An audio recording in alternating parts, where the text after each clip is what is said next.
Good morning बच्चों। कल हमने 1/2 यानी आधा,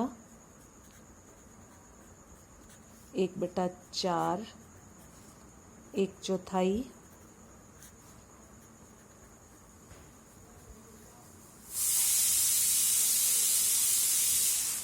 3/4, 3/4,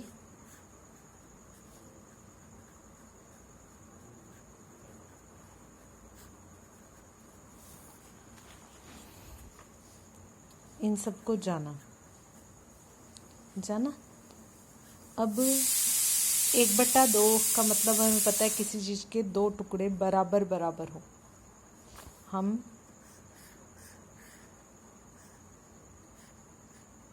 इसे 1/2 नहीं कहेंगे, ये आधे से कम हिस्सा है, ठीक है। तो इसको 1/2 नहीं कह सकते। जब भी हम भिन्न की बात करें, ये सब हमारे 1/2, 1/4, 3/4 ये सब क्या है? भिन्न है।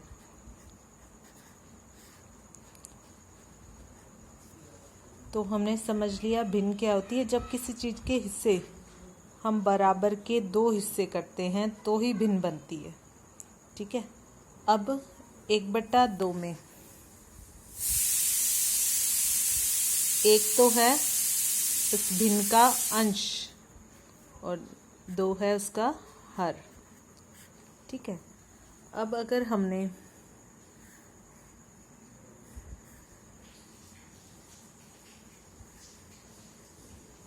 ये इसके 4 टुकड़े करे,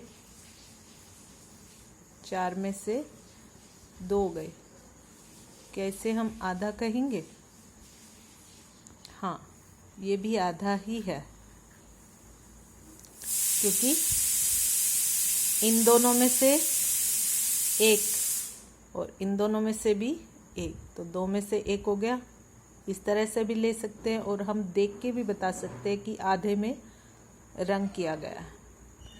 तो इस तरह से हमें समझना है कि 1/2 का मतलब सिर्फ 2 में से उस वस्तु के 2 ही टुकड़े नहीं मिलेंगे, कई बार ज़्यादा टुकड़े भी हो सकते हैं और हमें उनमें से बताना होगा कि ये 1/2 है, 1/4 है या 3/4 है। इसको हमें 2-2 लेके जितना भी हर हो उतने उतने हिस्से लेकर और फिर हमें देखना है कि ये है कि नहीं। अब जैसे हमें ये चित्र दिया गया है,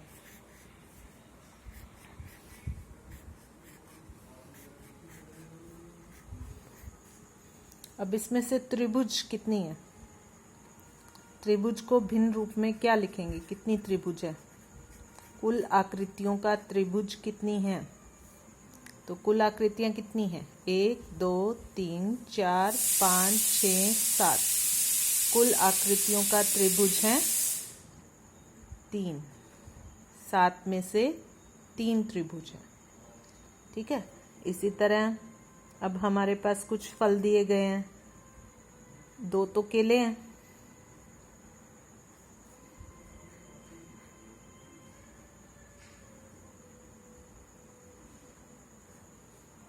और 1 आम है।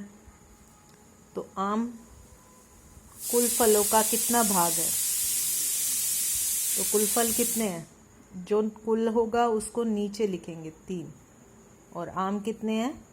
1, ठीक है।